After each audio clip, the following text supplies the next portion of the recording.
Ini adalah daerah pegunungan yang subur dengan tanaman. Beberapa ribu obat-obatan kuno dapat dilihat di mana-mana. Ada sebuah gunung batu dengan tanaman merambat kuno melingkarinya. Di puncak gunung ada sarang burung ganas, diameternya 10 sang. Ada aroma obat yang keluar dari sana.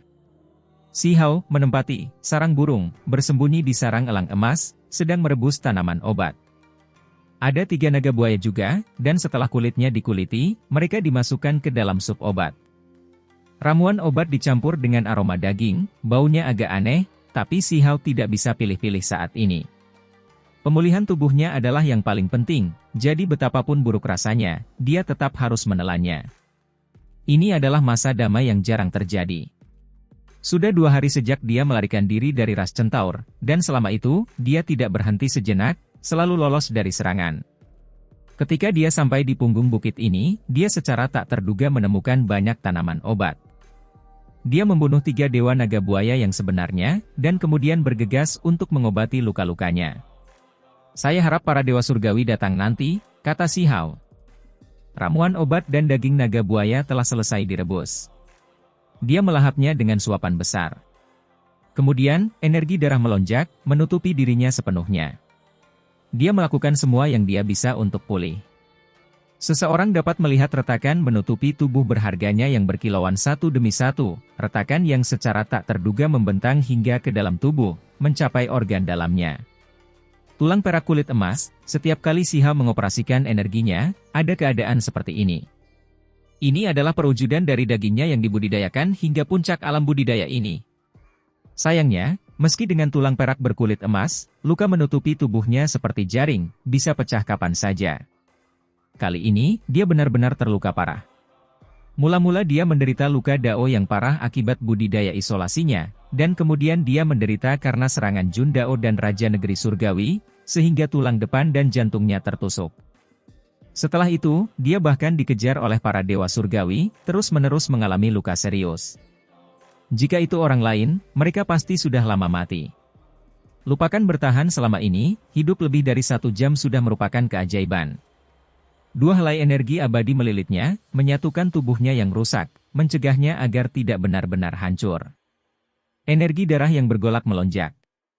Segalanya berubah menjadi lebih baik, tetapi tidak mungkin semuanya akan segera sembuh, karena ini adalah cedera dao yang parah. Bahkan dewa surgawi pun memiliki peluang untuk mati karena cedera dao. Tidak ada seorang pun yang 100% yakin bahwa mereka dapat pulih dari cedera seperti ini. Bahkan seseorang seperti si Hao dengan kekuatan roh primordial yang menakjubkan, dagingnya tidak membusuk, mengolah 2 helai energi abadi, masih harus fokus pada pemulihan untuk membuat kemajuan. Hanya setelah beberapa lusin hari barulah ada peluang untuk pulih. Namun, apakah orang-orang di luar akan memberinya kesempatan ini? Jawabannya pasti tidak. Tiba-tiba, dia membuka matanya, segera membuka langit untuk berangkat, meninggalkan seberkas bayangan di belakangnya, melarikan diri dari pegunungan ini. Jie-jie. Suara tawa yang menjijikkan terdengar. Itu adalah makhluk emas setinggi Shang, mirip dengan kera dewa. Seluruh tubuhnya ditutupi sisik emas, dan ada ekor ular. Lengannya digantung sampai ke lutut, sangat panjang. Ini adalah kera kuno yang memiliki ciri kuat dari ras naga, ular, dan kera. Itu sangat menakutkan, makhluk bermutasi yang ditinggalkan oleh era besar terakhir. Itu sangat kuat dan menakjubkan. Hal ini terutama terjadi karena fakta bahwa ia dibudidayakan ke alam dewa surgawi. Sisik emas menutupi tubuhnya, membuatnya tahan terhadap pedang atau tombak. Si Hao sebelumnya telah membimbingnya ke dalam formasi kuno di dalam beberapa runtuhan, meminjam dao pedang tak berujung untuk meretas tubuhnya. Suara kengki yang terdengar di udara, percikan api beterbangan kemana-mana, namun tidak ada satupun sisik emas yang keluar. Ia sama sekali tidak terluka. Sekarang dikejar lagi, situasinya kurang bagus. Si Hao menghela nafas. Dia menggunakan simbol penghancur alam lainnya. Persediaannya semakin mengecil. Namun, jika dia tidak menggunakannya, bagaimana dia bisa lari dari dewa surgawi yang begitu kuat? Ke alam pemakaman. Ini adalah sesuatu yang telah dia putuskan sejak lama. Sekarang setelah dia memakan semua obat-obatan lama itu, kondisinya kembali membaik, dia merasa harus mengambil risiko. Siu. Ketika simbol penghancur alam digunakan, si Hao muncul di alam kuno. Ada banyak peluang di sini, yang sebelumnya berisi semak dao abadi, tulang abadi, dan lain-lain. Si Hao sebelumnya telah menemukan mayat abadi, mengejutkan semua pihak. Selain itu, ada jurang hitam di sini yang kedalamannya 100.000 sang. Ada jejak pertempuran abadi di sana, cabang yang ditinggalkan oleh Dewa Willow dan darah Kunpeng. Ada bulu burung phoenix yang rusak, dan terlebih lagi sebuah altar kuno. Di bagian bawah altar, ada terlalu banyak misteri. 9 naga yang menarik peti mati sebelumnya telah melakukan perjalanan melalui tempat ini, melarikan diri, dan kuali sumber energi ingin datang ke tempat ini, memanggil Si Hao. Dia datang ke alam pemakaman sekali lagi, tapi itu karena dia tidak punya pilihan. Ini adalah satu-satunya tempat yang bisa melindunginya dari lingkungannya. Setelah mengenakan baju besi yang compang-camping, dia bisa memasuki jurang hitam, sementara yang lain tidak bisa. Di masa lalu, ada Dewa Surgawi dan Master Sekte dari ras asli abadi yang memasuki tempat ini, menjelajah secara mendalam, tetapi mereka menghilang selamanya setelah turun, semuanya jatuh. Begitu Si Hao mendekati kota pemakaman, dia merasakan perasaan yang membuat bulu kuduknya berdiri. 2 helai energi abadinya berputar di sekelilingnya, membuatnya merasa tidak nyaman. Sejak dia melampaui zaman dahulu dan mengambil langkah itu, kesadaran ilahi Si Hao menjadi semakin tajam, hampir menjadi semacam naluri, selalu mampu mendeteksi bahaya yang datang sebelum itu terjadi. Dia dengan cepat mundur, dengan tegas melarikan diri. Jelas bahwa seseorang telah memperkirakan bahwa dia akan datang ke sini, sudah lama berjaga di sini, menunggunya memasuki perangkap mereka. Semua dewa surgawi telah hidup lama sekali, pengalaman mereka sangat mendalam. Beberapa orang menelitinya, menduga bahwa dia pada akhirnya akan datang ke sini untuk mencari perlindungan. Meskipun mereka tidak tahu bahwa dia memiliki baju besi kaisar petir yang compang-camping, dan inilah sebabnya dia tidak takut pada jurang hitam, mereka dapat menebak dari cabang Dewa Willow yang dia bawa bahwa dia memiliki sesuatu untuk diandalkan. Karena itu, ada orang yang menunggu di sini sebelumnya. Peng! Sebuah tangan besar terbanting dengan kaku, mustahil untuk dihindari. Si Hao mengaktifkan simbol pelindung ilahi, membuatnya bersinar, melakukan pertahanan. Kaca! Jimat ilahi itu mengalami retakan yang dalam, cukup rusak. Kemudian, seberkas cahaya keemasan bersinar ke arah ini, sebuah cermin kuno tergantung di kehampaan. Itu adalah artefak magis Dewa Surgawi, dan saat ini, digunakan untuk mengurungnya. Tidak baik. Si Hao panik. Dia berada dalam situasi yang sangat berbahaya, merasa lebih tidak nyaman dari sebelumnya. Orang-orang yang datang membuat banyak persiapan, bertekad untuk membuatnya tetap tinggal. Gajah kuno emas, burung pipit naga, dan naga bertanduk muncul secara bersamaan. 3 dewa surgawi berjaga di sini, diam-diam menunggu dia datang. Tidak ada yang lebih buruk dari ini. Dengan suara hong, batang emas itu mencambuk, kekuatannya luar biasa, membelah langit menjadi 2. Simbol perlindungan ilahi milik Si Hao meletus dengan hamparan cahaya cemerlang, menghasilkan rentetan cahaya lainnya. Sementara itu, persiapan gajah kuno itu cukup banyak. Sambil memegang harta rahasia, mereka mundur setelah satu serangan, tidak membiarkan simbol ilahi itu membalas. Jelas sekali bahwa mereka telah lama membuat rencana untuk menghabiskan simbol berharganya. Ekspresi Si Hao menjadi dingin. Dewa surgawi yang tinggi dan perkasa, namun 3 dewa datang sekaligus, menyerangku dari semua sisi. Apakah kalian semua menginginkan wajah? Teman Dao kecil, dari mana asal kata-kata ini? Kami hanya ingin mengundang Anda sebagai tamu untuk mendiskusikan Dao abadi, kata burung gereja naga. Bahkan hal-hal seperti kamu ingin mendiskusikan Dao abadi? Si Hao dengan dingin memarahi. Pada saat ini, semua makhluk di kota pemakaman terkejut. Dewa surgawi turun, membuat banyak orang terkejut. Hal ini terutama terjadi ketika mereka mendengar apa yang dikatakan Si Hao. Semuanya tercengang. Bahkan Dewa Surgawi pun tidak penting di matanya, tidak menunjukkan rasa hormat. Huang sangat percaya diri dan berani. Teman kecil, kamu benar-benar kurang ajar, bahkan tidak percaya kami layak berdiskusi dengan Dao abadi. Menurutmu siapa lagi yang bisa mendiskusikan Dao denganmu di dunia ini? Kata naga bertanduk sambil tersenyum. Namun, penghinaan semacam itu jelas-jelas karena keyakinan bahwa segala sesuatu ada dalam genggaman mereka. Kembangkan 2 untaian energi abadi terlebih dahulu sebelum meminta saya mendiskusikan Dao. Kalau tidak, pergilah, kata Si Hao. Apapun yang terjadi, tidak ada lagi jalan hidup yang tersisa, tidak ada lagi hubungan persahabatan, jadi apa yang perlu ditakutkan? Junior, kamu terlalu sombong. Biarkan saja roh primordialmu terhapus dan tinggalkan tubuhmu. Wajah gajah kuno emas merosot, mengambil tindakan sekali lagi.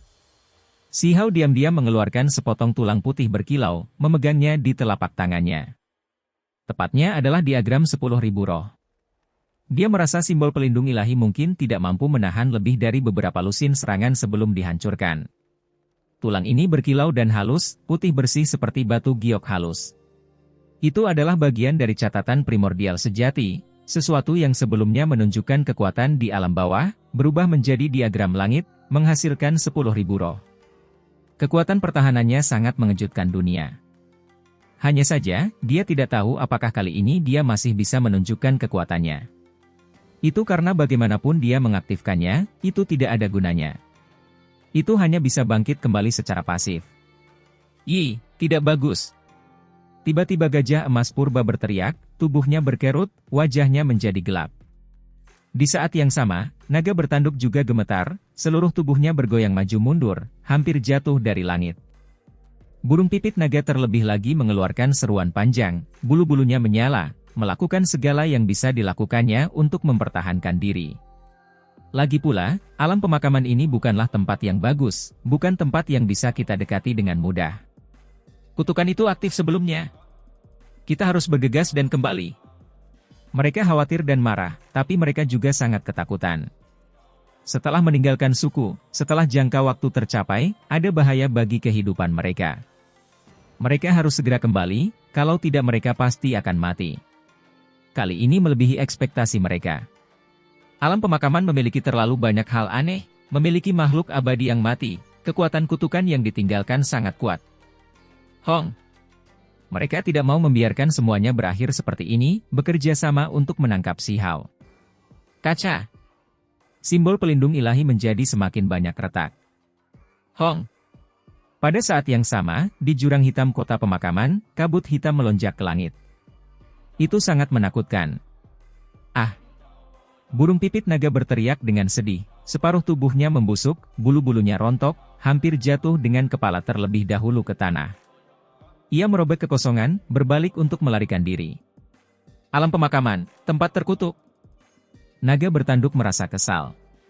Sisik naga terus-menerus berjatuhan, kulitnya berubah warna.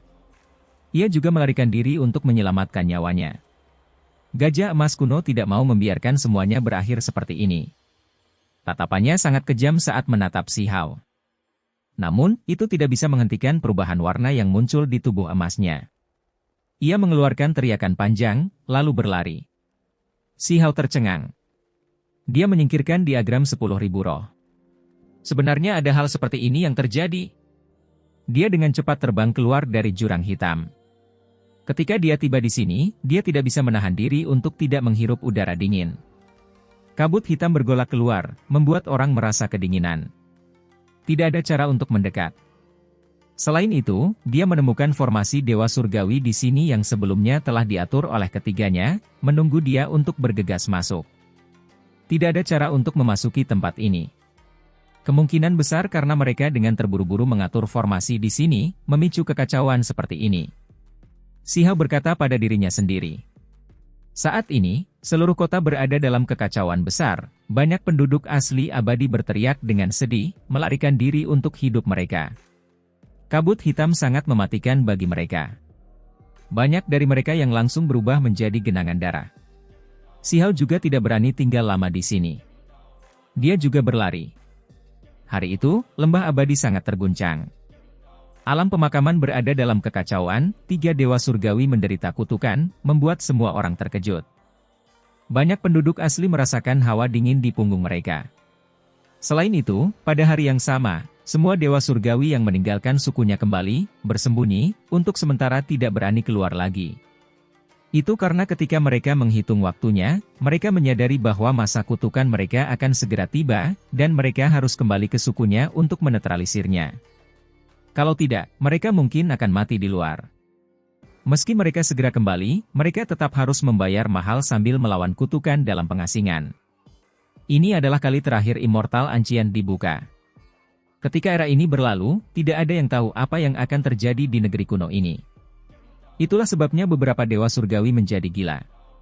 Misalnya, gajah kuno emas, naga bertanduk, dan lainnya percaya bahwa selama masih ada sedikit harapan, misalnya dua helai energi abadi yang mampu menetralisir kutukan, maka risiko memburu Sihao sepenuhnya sepadan.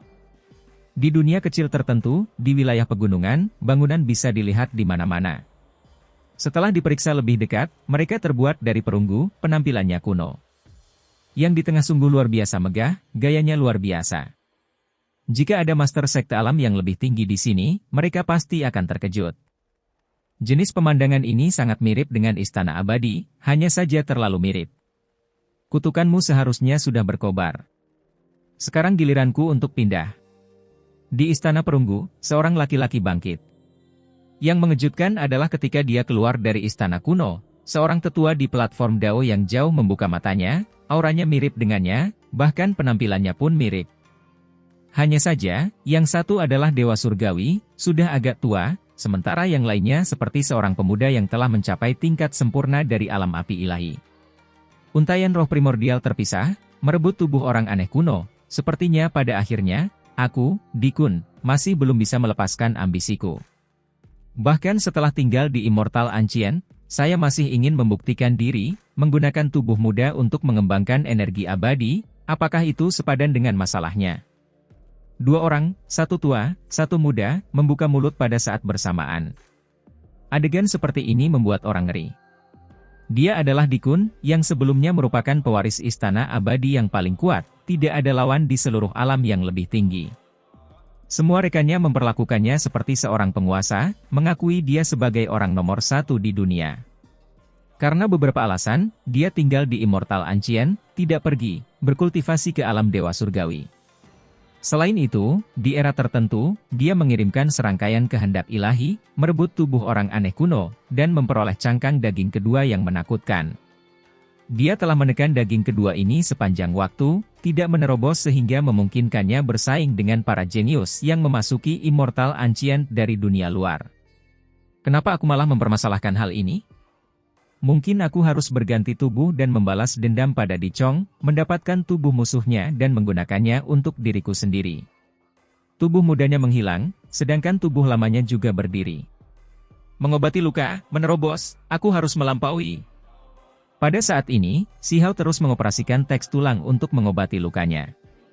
Dia juga dengan panik mencari tanaman obat dan terus memakannya. Dia harus menerobos masa damai ini, dan kemudian menggunakan kekuatan baru untuk melindungi dirinya sendiri.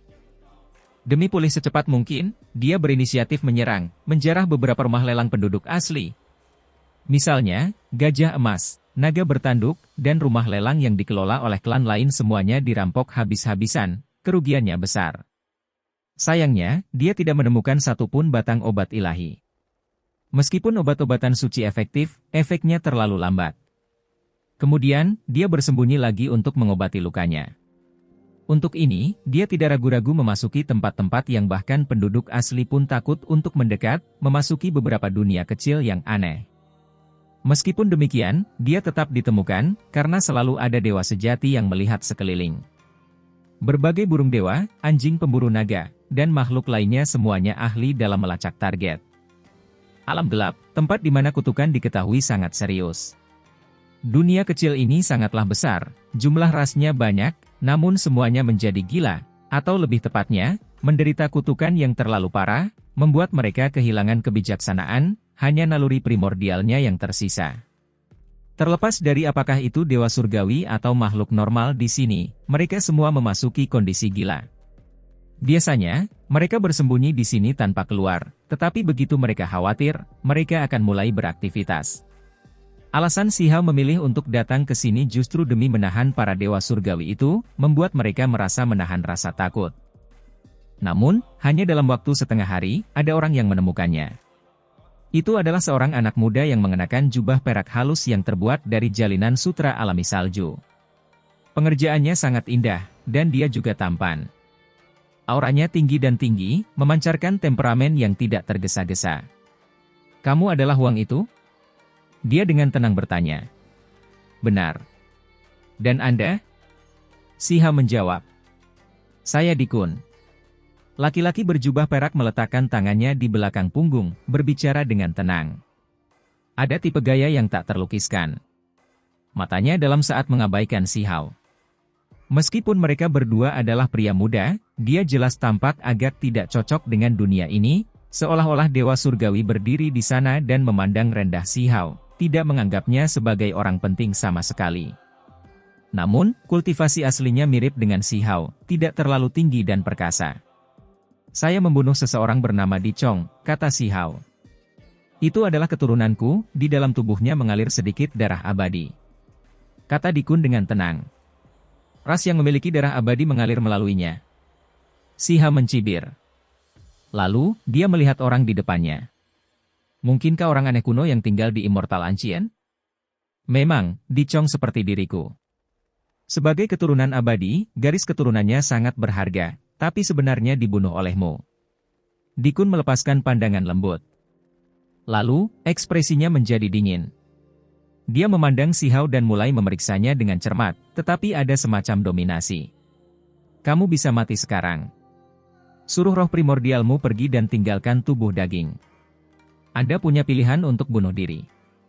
Ucapannya seperti ini benar-benar kurang ajar, namun dia mengucapkannya dengan sangat tenang, sangat normal, seolah-olah itu hanyalah hal yang normal. Kamu pikir kamu ini siapa, bahkan berani mengatakan hal seperti itu kepadaku? Si Hao berkata dengan dingin. Meskipun dia terluka parah dan hampir mati, ketika menghadapi seseorang yang berada di alam kultivasi yang sama dengan dirinya, dia tidak terlalu mementingkan mereka sama sekali. Saya bisa karena saya Dikun. Saya sebelumnya tidak tertandingi di generasi saya. Dikun dengan tenang menatapnya. Dikun? Belum pernah mendengar tentang dia. Bawang besar generasi apa? Si Hao tidak terlalu memperhatikannya. Orang lain meremehkan dirinya sendiri, jadi dia juga menunjukkan kebencian pada Dikun. Kalau begitu ambil tindakan, kalau tidak kamu tidak akan punya kesempatan. Dikun melirik sekilas, masih meletakkan tangannya di belakang punggung. Dia sangat acuh tak acuh, seolah semua ini tidak penting. Si Hao tidak mengucapkan sepatah kata pun, mengeluarkan pedang abadi dan menebas keluar. Dia juga mengacungkan tangan kanannya, menampilkan misteri mendalam reinkarnasi saat dia bergegas maju. Karena pihak lain bertindak kurang ajar, maka dia tidak akan menunjukkan banyak kebaikan, segera mengakhiri pertempuran ini sehingga dia bisa meninggalkan tempat ini lebih awal. Sesuatu yang membuat si Hao kaget terjadi. Dikun benar-benar meninggalkan pertahanan, juga bergegas ke arahnya, hanya menggunakan lengannya untuk memblokir di hadapannya dengan cara yang sederhana. Peu. Di bawah tinju reinkarnasi, lengan Dikun tidak hanya mulai menua dan membusuk, tetapi kemudian langsung meledak. Kemudian, separuh tubuhnya menjadi seperti ini, satu kali pertemuan dan sisi kiri tubuhnya hancur berkeping-keping. Selain itu, pedang abadi menyapu, memotongnya di pinggang, memisahkan dua bagian tubuhnya. Darah memercik keluar. Semuanya terjadi terlalu cepat, membuat seseorang terkejut. Seseorang sekuat Dikun tidak bisa menerima satu pukulan pun. Tiba-tiba, rambut halus si Hao berdiri tegak. Dari dalam tubuh yang roboh itu, tulang depannya bersinar. Serangkaian kekacauan primordial terbang keluar, di tangannya ada lonceng kecil berwarna ungu. Dengan sedikit goyangan, jiwanya menjadi tidak stabil, seolah hendak berhamburan. Apa ini tadi? Si Hao terkejut. Orang kecil itu tidak tinggi, hanya sebesar kepalan tangan. Lonceng emas ungu yang tingginya kurang dari 2 inci, dipegang di tangan roh primordial itu. Dengan goyangan lembut, ia hendak menghilangkan dan menghancurkan jiwa si Hao. Sungguh sangat menakutkan. Lonceng tenggelam jiwa. Si Hao terkejut. Roh primordialnya sangat kesakitan. Dia segera mengingat artefak magis tertentu yang sangat sulit untuk disempurnakan. Hanya sedikit orang yang berhasil menciptakan hal seperti itu. Dikun memiliki lonceng tenggelam jiwa. Ini jelas merupakan harta karun aneh yang sungguh luar biasa. Ini seharusnya menjadi artefak magis dewa surgawi. Selain itu, orang kecil itu melepaskan kekuatan yang menakutkan, dekat dengan alam dewa surgawi, kekuatan roh primordialnya melimpah. Tubuh Dikun berada di alam kultivasi yang sama dengan si Hao, tetapi roh primordialnya sangat menakutkan. Cangkang daging tidak lebih dari tas kulit, alat transportasi. Karena tubuh itu dibunuh olehmu, maka aku akan menukarnya dengan tubuhmu yang berharga, kata Dikun dengan nada menghina. Si Hao mengerti sekarang. Tidak heran dia begitu tenang. Ternyata dia punya hal seperti ini yang bisa diandalkan, roh primordialnya sangat kuat, melancarkan serangan mendadak seperti ini. Tidak peduli siapa orangnya, mereka akan menderita kerugian. Ini sama dengan setengah dewa surgawi. Dia memegang artefak magis dewa surgawi, tiba-tiba menyerang Si Hao, membuatnya tidak siap, membuatnya menderita kerugian, hampir mati di sini. Kamu tidak buruk, mengembangkan 2 untaian energi abadi. Tubuh ini sempurna tanpa cacat. Saya akan menjaga alat transportasi ini dengan baik, sehingga Anda dapat melanjutkan perjalanan dengan nyaman, kata Dicong. Lonceng tenggelam jiwa miliknya bergerak, membuat jarak di antara alis Si Hao retak. Roh primordial di dalam akan menyebar, situasinya sudah diputuskan. Itu adalah serangan yang sederhana dan langsung, dan akan membuahkan hasil. Hong! Tiba-tiba, api ilahi berkobar di dalam kepala Si Hao. 2 helai energi abadi melilit roh primordial saat ia mengalir keluar, dan kemudian gelombang kekuatan roh primordial yang kuat menyelimuti udara, yang tidak lebih lemah dari milik Dikun. Apa? Juga mendekati level dewa surgawi? Dikun terkejut. Inilah sebabnya dia memiliki kepercayaan pada dirinya sendiri, roh primordialnya dekat dengan alam dewa surgawi, karena tubuh aslinya adalah dewa surgawi, dengan mudah memelihara roh primordial semacam ini. Si Hao seperti burung phoenix yang terlahir kembali dalam api. Roh primordial itu melepaskan cahaya, menahan lonceng tenggelam jiwa, dan kemudian keluar dari tulang depan. Di tangan orang kecil itu ada tulang putih berkilau, diagram 10.000 roh. Sial! Dikun memindahkan lonceng ungu emas lagi, ingin menghapus roh primordial Si Hao, menggunakan artefak magis dewa surgawi untuk menyerang. Namun, kali ini kehilangan efektivitasnya. Diagram 10.000 roh, setelah mengalami serangan, akhirnya dihidupkan kembali. Itu melonjak dengan energi kehidupan, lebih dari 10.000 makhluk muncul di kehampaan, menutupi segalanya dengan padat, mengaum pada saat yang bersamaan. 10.000 roh, nama ini bukan tanpa alasan, dan kenyataannya, ada lebih banyak lagi, semuanya hidup dan hidup. Bahkan ada matahari, bulan, dan bintang. Mereka tergantung di langit, misterius dan mendalam saat mereka mengeluarkan kabut yang kacau. Fluktuasi bel terhenti. Gelombang suara itu berhenti menderu-deru di hadapan diagram 10.000 roh. Namun, diagram ini juga tidak membalas, hanya menghentikan gelombang lonceng. Itu terbungkus dalam kekacauan mendasar, menjadi semakin misterius, sulit untuk dilihat. Sebenarnya dekat dengan alam dewa surgawi, tidak bisa membiarkanmu hidup. Dikun berteriak. Pada saat yang sama, sebuah istana perunggu muncul. Seorang penatua membuka matanya. Dia merasakan sesuatu di dalam hati, mampu berbagi emosi dengan roh primordial lainnya. Dia dengan cepat keluar dari istana perunggu, dan kemudian dia merobek kekosongan, menuju alam gelap. Di alam gelap, Si Hao tidak mengetahui hal-hal ini, tetapi dia tidak akan menyia-nyiakan kesempatan ini.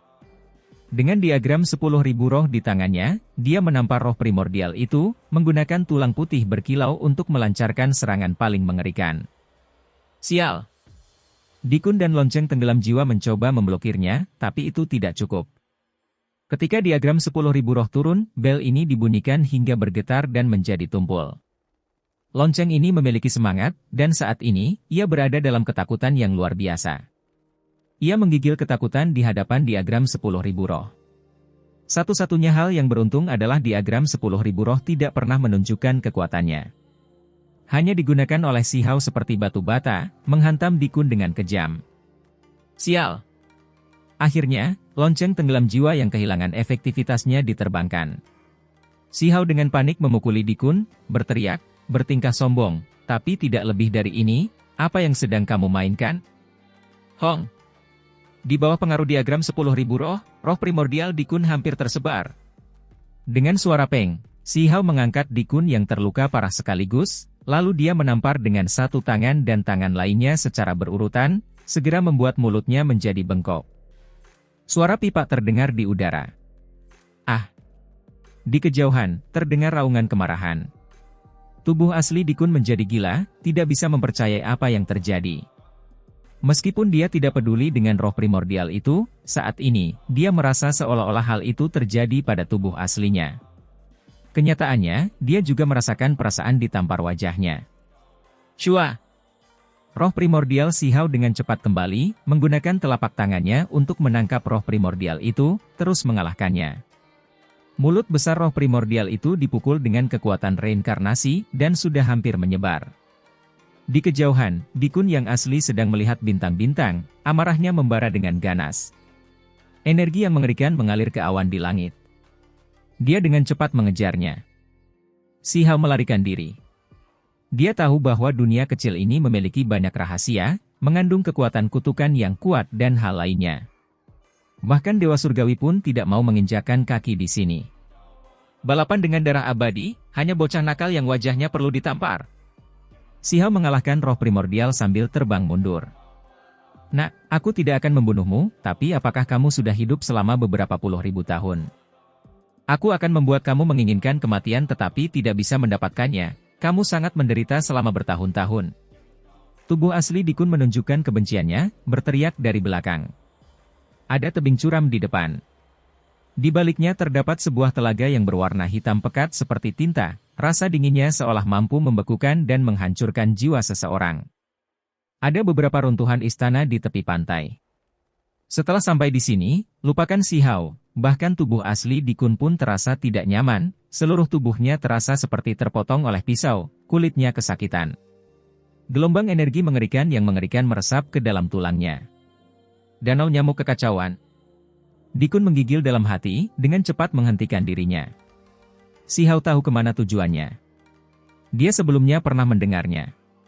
Semua bulu halusnya berdiri tegak, kulitnya juga terasa seperti ada pisau tumpul yang menempel padanya, perlahan bergerak melintasi, dingin dan nyeri.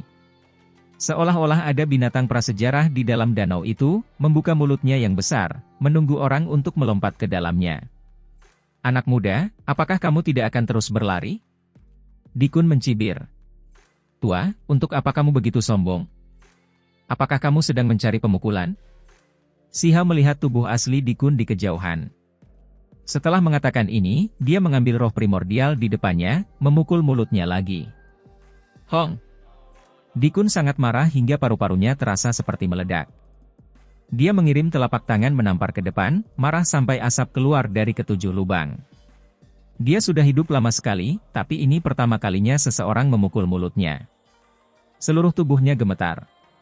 Meskipun itu hanya roh primordial yang dia pisahkan, perasaannya terlalu jelas, seolah-olah tubuh aslinya dipukuli berulang kali. Bajingan tua, kamu masih menolak untuk patuh? Sihao dengan cepat menghindar, lalu dia menundukkan kepalanya untuk melihat roh primordial itu. Suara pipak terdengar lagi, dan kemudian pemukulan kejam lainnya dilakukan. Dia bahkan melemparkannya ke tanah, menginjaknya lebih dari 10 kali. Pada akhirnya, dengan suara peng, dia langsung menendangnya ke dalam danau. Ah, Dikun mengeluarkan tangisan yang menyedihkan. Dia memegang jarak di antara alisnya. Roh primordial itu rusak parah, dan dia juga merasakan gelombang rasa sakit. Dia ingin memutuskan hubungannya, tapi dia juga merasa agak enggan. Lagi pula, dia sudah mengolahnya hingga tahap itu, jadi jika dia bisa bergabung dengannya lagi, kekuatannya akan meningkat selangkah lebih maju. Sihao terkejut. Roh primordial Dikun jatuh ke dalam danau hitam besar itu, namun meski terluka parah, ia tidak mati, masih mampu melawan. Ketika dia melihat Dikun bergegas membunuh, dia bahkan tidak berpikir dua kali, menghasilkan diagram 10.000 roh dan kemudian mengenakan baju besi compang-camping yang sepertinya ditinggalkan oleh Kaisar Petir, langsung terjun ke dalam. Dia meraih primordial Dikun semangat dan kemudian terjun ke kedalaman danau. Ah, di tepi danau, tubuh asli Dikun mengatupkan giginya, memutuskan hubungannya dengan roh primordial, genangan kecil darah menetes dari sela alisnya. Generasi muda, saya ingin melihat berapa lama Anda bisa tinggal di dalam danau. Dia berkata dengan kejam. Tiba-tiba air danau melonjak. Nyamuk-nyamuk mirip rubi terbang keluar satu demi satu, semuanya sepanjang 1 kaki. Mereka menutupi langit dan bumi, segala arah bergemuruh dengan suara saat mereka berbenturan ke kiri dan ke kanan. Nyamuk-nyamuk ini menjadi gila, hanya naluri yang tersisa.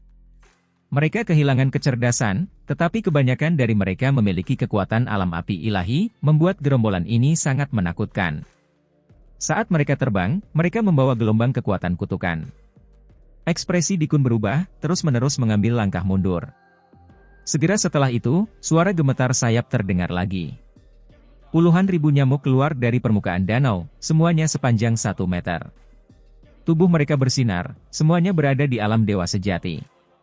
Kelompok ini bahkan lebih ganas dan seram. Tiba-tiba, seekor nyamuk emas juga keluar. Auranya semakin menakutkan, memiliki fluktuasi dewa surgawi, mengejutkan Dikun hingga dia dengan cepat mundur. Keringat dingin muncul di dahinya. Weng! Suara tajam keluar. Dikun merasakan hawa dingin menjalari hatinya, darah mengucur, dihisap oleh makhluk di danau, membuatnya gemetar terus-menerus.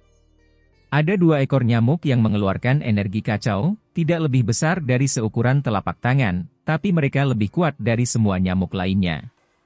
Mereka muncul dari danau. Rasa dingin memenuhi pikiran Dikun. Rumornya memang benar, danau nyamuk kekacauan ini adalah tempat tabu yang tidak boleh terprovokasi. Dia merasakan sakit yang luar biasa di area jantungnya. Ada lubang berdarah di sana, darah menyembur keluar dan diserap oleh nyamuk seukuran telapak tangan, tersedot keluar tanpa dia sadari. Dia segera mundur. Ada 2 ekor nyamuk yang bentuknya seperti itu, seukuran telapak tangan dan berputar-putar dengan energi yang kacau. Itu terlalu menakutkan. Dengan sedikit goyangan sayap mereka, 1000 li kehampaan akan retak. Ekspresi Dikun berubah, bahkan tidak menoleh ke belakang saat dia berlari.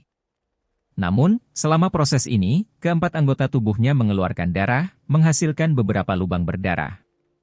Pada saat yang sama, punggungnya juga merasakan sakit yang luar biasa, menembus lubang yang menghubungkan depan dan belakang. Tepat pada saat ini, seluruh tubuhnya mengeluarkan darah, 90% darah dewa surgawinya hilang. Dikun berlari. Ia terluka parah, separuh tubuhnya busuk, tertusuk hingga seluruh tubuhnya penuh lubang berdarah. Darah esensinya sudah hampir terkuras seluruhnya.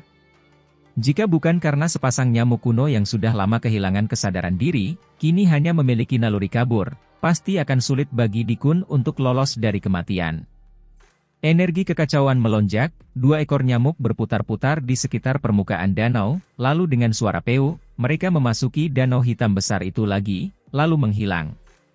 Sementara itu, di angkasa, seekor nyamuk emas mengepakkan sayapnya, mengeluarkan aura dewa surgawi, kecepatannya sangat cepat. Ia melemparkan dirinya ke langit yang jauh. Ketika seekor burung dewa, angsa emas ungu lewat, ia langsung terbunuh, darahnya disedot hingga kering. Di pegunungan, ada seekor nyamuk emas yang mengejar sekelompok binatang buas. Seluruh tubuh binatang raksasa itu segera mengering, menjadi kulit yang melilit tulang. Nyamuk emas ini panjangnya 1 sang, beberapa puluh kali lebih ganas dari burung dewa, membantai semua makhluk, dengan panik menyerap darah mereka.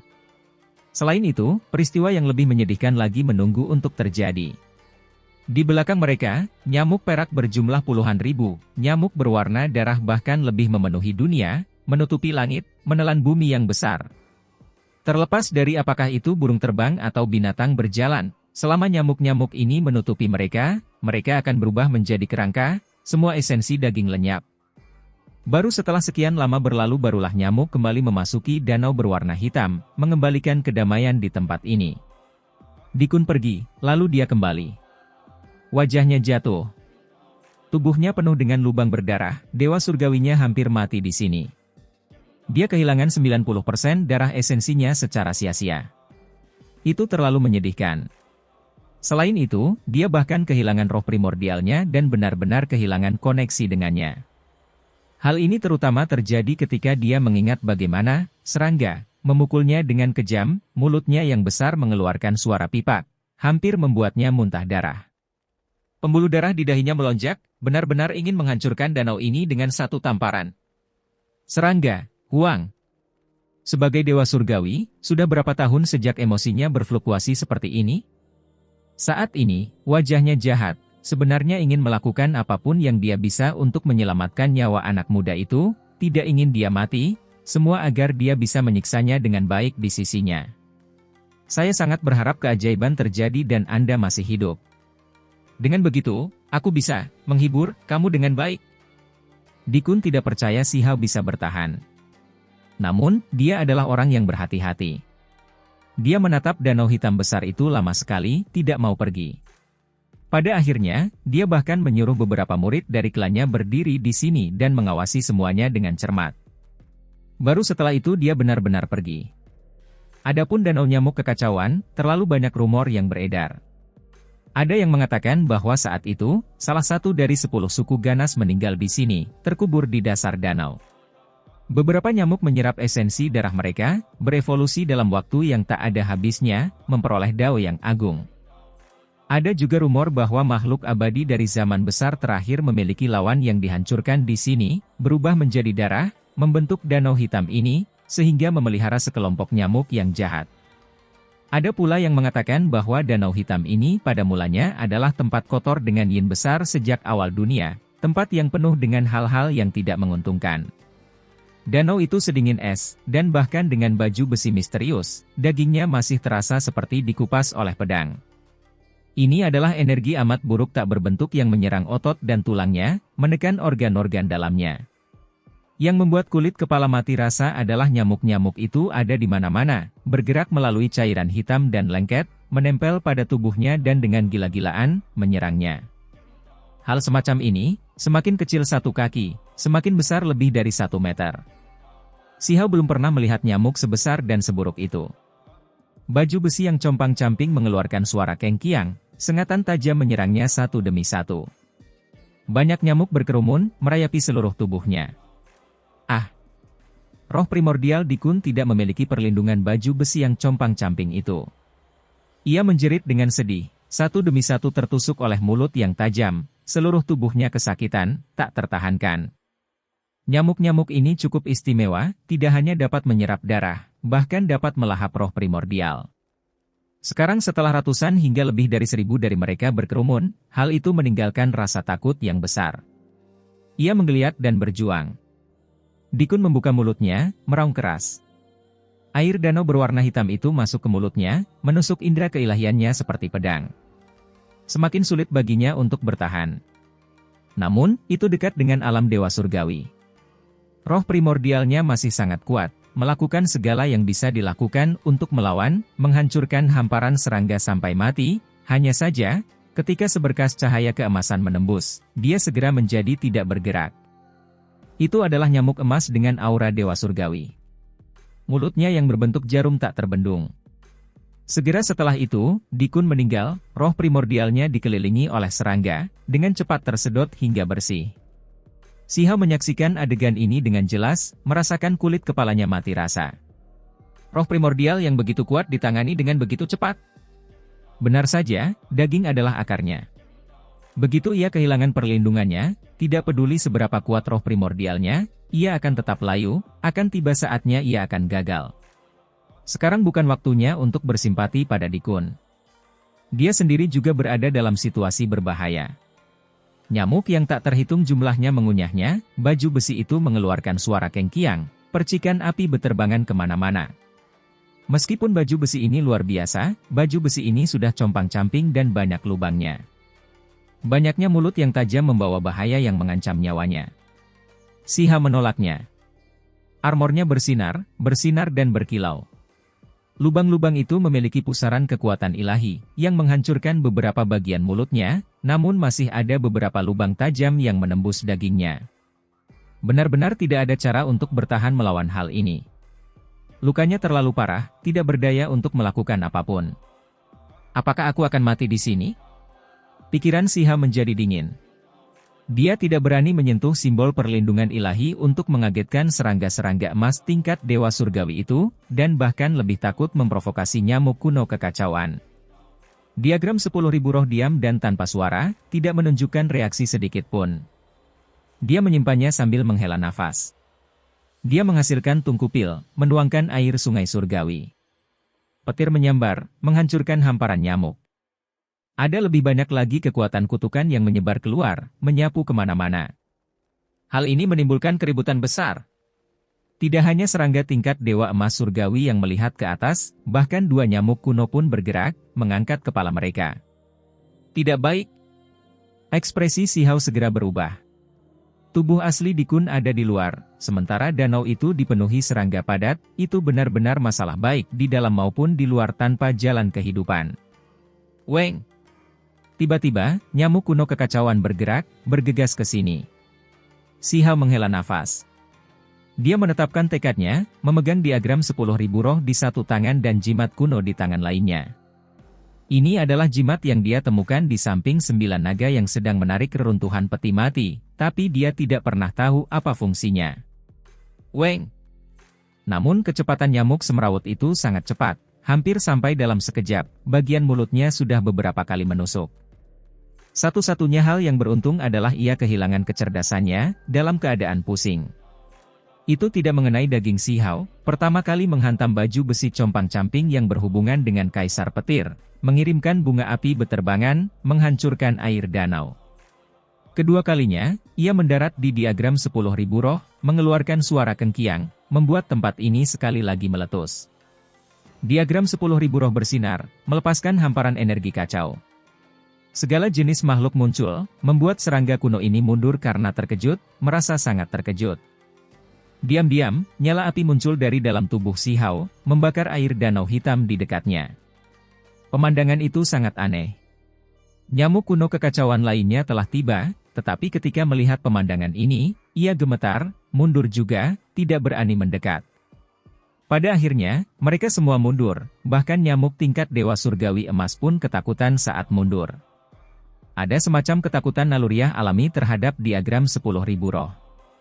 Si Hao menghirup udara. Itu terlalu berbahaya.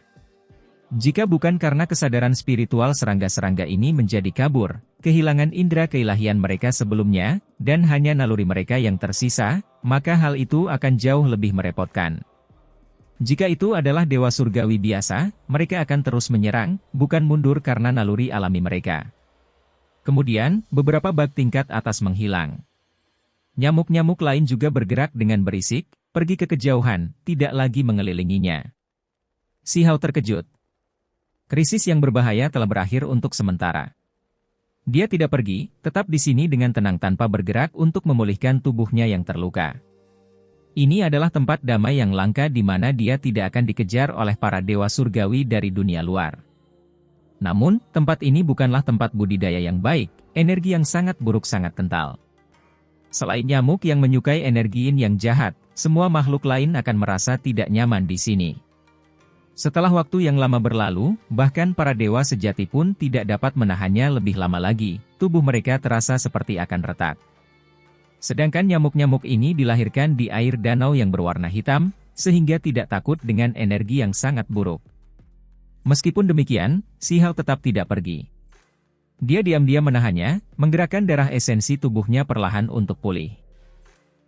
Kedua nyamuk kuno kekacauan dan Dewa Surgawi Emas itu, kemana mereka pergi? Si Hao sedikit terkejut.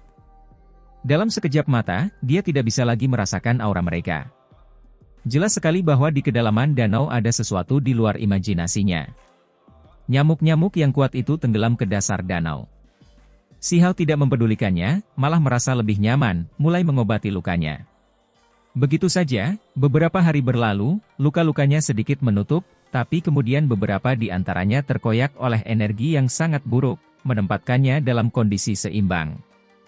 Danau ini terlalu buruk. Dalam sekejap, setengah bulan berlalu, Si Hao akhirnya berhasil pulih sedikit, namun dia masih dalam proses ini. Dia terkejut menemukan bahwa ada sesuatu di dasar danau yang melepaskan sedikit energi esensi. Di luar dugaan, hal itu sangat bermanfaat bagi tubuhnya yang terluka. Setelah bertahan selama beberapa hari, Si Hao merasa kondisinya sedikit membaik.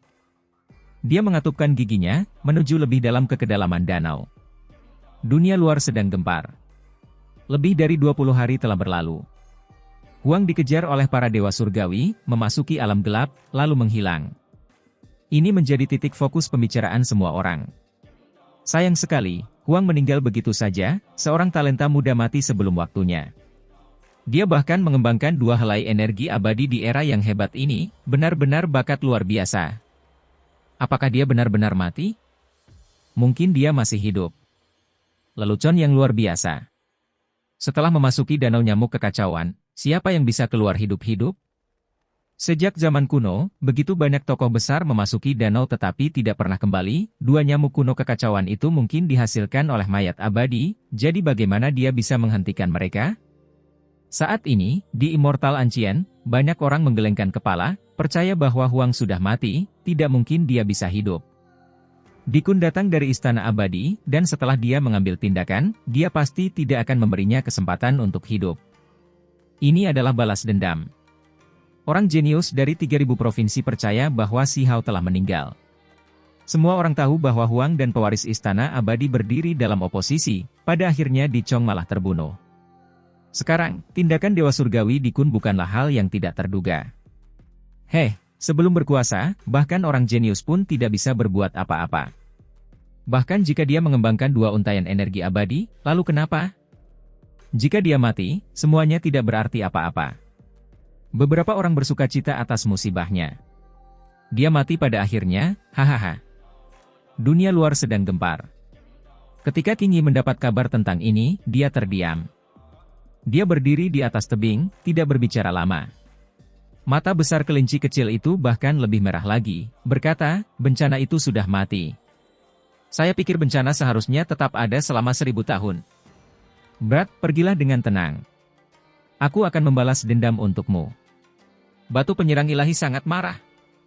Huang meninggal, jatuh di danau nyamuk Chaos. Berita ini memicu kegemparan besar. Dunia luar penuh dengan diskusi, reaksi setiap orang berbeda-beda.